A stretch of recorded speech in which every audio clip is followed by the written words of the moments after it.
You don't stay poor because money hates you. You stay poor because your jar leaks. That truth stalks you quietly in bright stores and glowing screens while you smile. Jack stands beneath cold supermarket lights, hand resting on a polished new headset he does not need, craving a little respect from people who never notice his name. In his cart, sweet drinks, side snacks, trial boxes, a streaming card, 5 tiny extras that promise comfort for a tired brain. The wheels rattle like loose coins. Coffee and detergent hang in the air. In his wallet, his last $50 pressed like a trapped breath. It's just 5 things, he mutters. 5 small things. What difference can it make? A slow voice hooks through the aisle. 5 small holes can empty any full jar. Son. Jack turns. At the end of the row stands an old shopkeeper, sleeves rolled to the forearms, apron stained with work, calm eyes brighter than the shelf lights. No halo, no speech, just a quiet pool, like he knows the shape of Jack's fear. Beside him, a wooden counter holds neat rows of clear glass jars, each catching the harsh light like patient witnesses. The old man lifts one empty jar, drops 10 coins inside, seals the mouth with his palm, and shakes.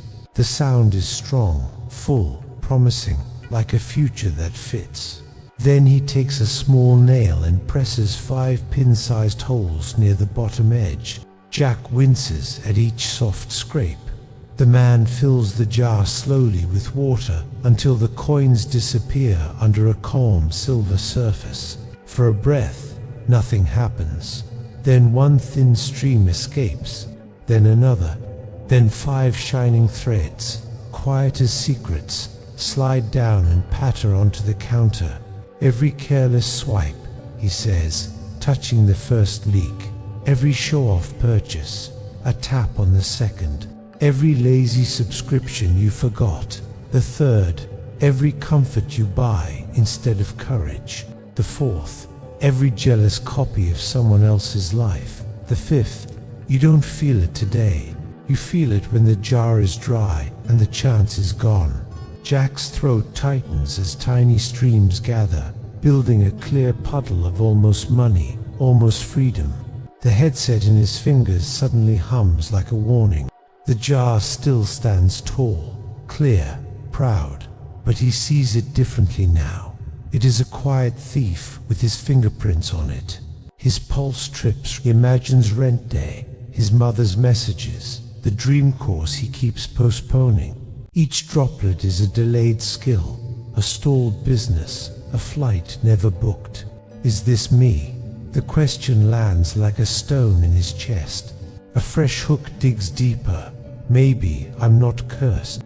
Maybe I'm leaking myself empty with pretty, painless cuts. Jack cannot unsee the water bleeding out. He cannot pretend the jar is innocent anymore. The old man says nothing more. He simply slides the dripping jar closer, daring Jack to watch every tiny loss. Around them, other shoppers drift past, laughing at discounts, blind to the spill. Jack feels oddly exposed, like someone has read his bank statements aloud without sound. He studies his cart again. Every package now looks like a glass wound waiting to open. One choice stands between habit and hunger. His fingers loosen around the headset box. Hooked by something heavier than embarrassment, Jack follows the shopkeeper toward a small wooden table near the exit, as if the sliding doors now guard a test he has failed his whole life. The old man dries a clean glass jar with a faded cloth, the motion unhurried, respectful, like this object matters more than any price tag in the building. If you want to be rich, he says softly, forget chasing storms of money. Protect the jar you already hold. He uncaps a marker, pushes it into Jack's hand, and nods at the empty glass. Name your promise. Jack hesitates, heart beating against invisible debts. then writes on the rim in uneven letters, "Jar Minute." The words feel simple, almost childish, which strangely makes them unforgettable. The mentor smiles. 60 seconds before every non-essential spend, he explains, "No excuses, no rush. Hold your invisible jar and speak." Jack imagines it. Step 1. Grip the phantom jar with both hands and say the purchase aloud, so the spell of silence breaks. Step 2. Ask, "Does this feed my future, or only my feelings for a moment?" Step 3. If it is only feelings, he must wait one full day. If he still wants it, he may buy without shame. Step 4. Once a week, count the leaks he stopped and move that exact amount, even if laughably small, into savings or a skill fund. Tiny work, quiet work, but it hooks his curiosity. How much life is hiding in the leaks? That night, with his phone glowing at midnight, a pizza ad stalks his screen. Jack almost taps. The jar flashes in his mind. He lifts his hands, whispers the rule, feels ridiculous, feels awake. The first time, he fails. The second time, he holds. The third time, he grins at his own resistance and closes the app.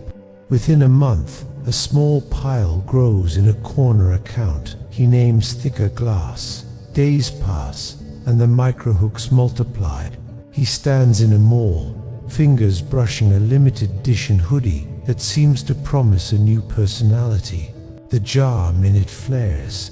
He names it, questions it, waits, walks away. Another day, a rideshare temptation appears when the bus is only 5 minutes late. Jar minute again. A friend flashes the latest phone. Envy burns, then cools under the glass rule. Each decision feels like pressing a fingertip over another hole. The savings climb, but his shame falls faster.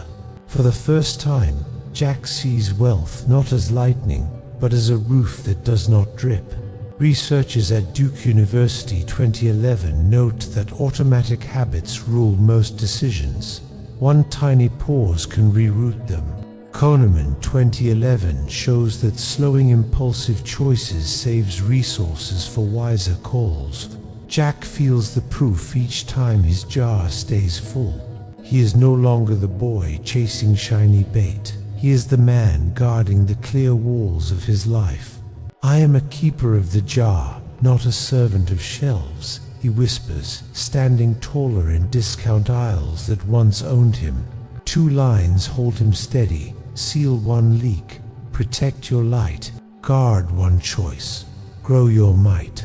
And now you, listening in this moment, which useless drip will you plug tonight, before your jar quietly empties what you are meant to build?